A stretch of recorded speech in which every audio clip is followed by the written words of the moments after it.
Oke, kita mulai lagi. Hari ini kita akan membahas sebuah proyek intelektual yang gila-gilaan. Sebuah proyek raksasa yang usianya lebih dari 1.000 tahun. Coba dibayangin, gimana caranya para ulama zaman dulu membangun sebuah perpustakaan ilmu pengetahuan dari nol. Bener-bener dari nol. Coba deh, bayangin tantangannya. Kalau tugas ini dikasih ke kita sekarang, kira-kira mulai dari mana? Gimana cara kita bangun pondasinya, ngerancang strukturnya, terus ngisi rak-raknya?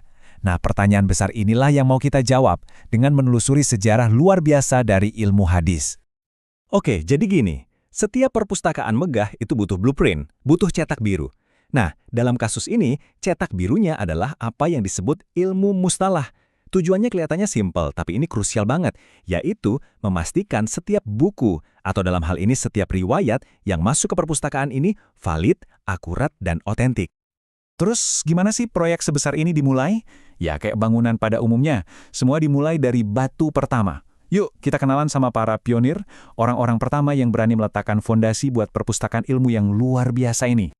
Sama seperti proyek besar lainnya, usaha-usaha awal ini penting banget, tapi ya belum sempurna.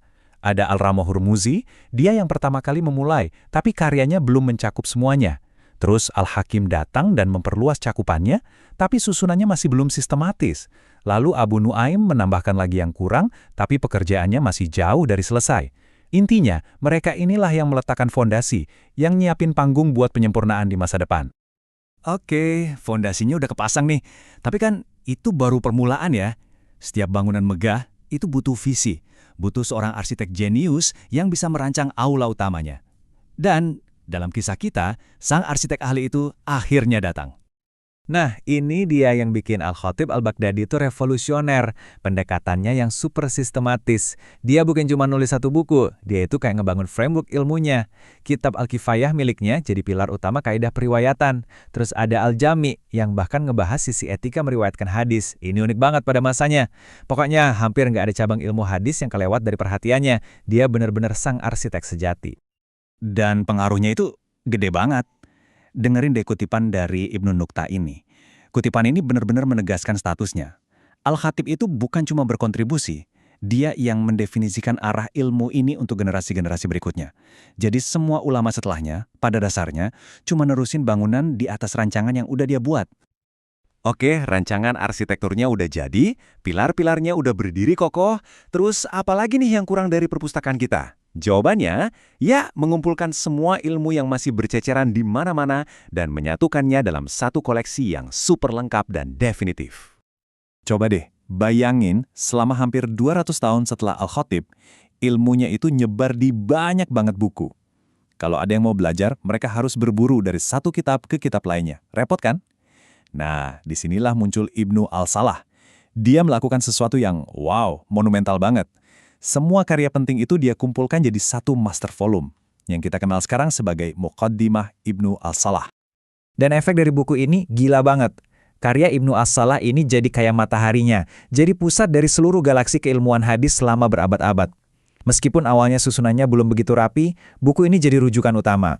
Para ulama setelahnya langsung gerak cepat. Ada yang meringkasnya jadi lebih pendek, ada yang lebih kreatif lagi dengan mengubahnya jadi puisi biar gampang dihafal, bahkan ada yang menulis buku berjilid-jilid cuma buat ngejelasin isi buku ini. Kebayang nggak sih? Oke, perpustakaan megah kita udah berdiri nih. Tapi percuma kan punya perpustakaan gede kalau pengunjungnya malah nyasar di dalamnya? Nah, fokusnya pun bergeser ke tahap berikutnya, aksesibilitas. Gimana caranya bikin semua ilmu ini jadi gampang diakses sama semua orang? Nah, disinilah kita bisa lihat ekosistem keilmuan yang hidup banget. Jadi, alurnya gini.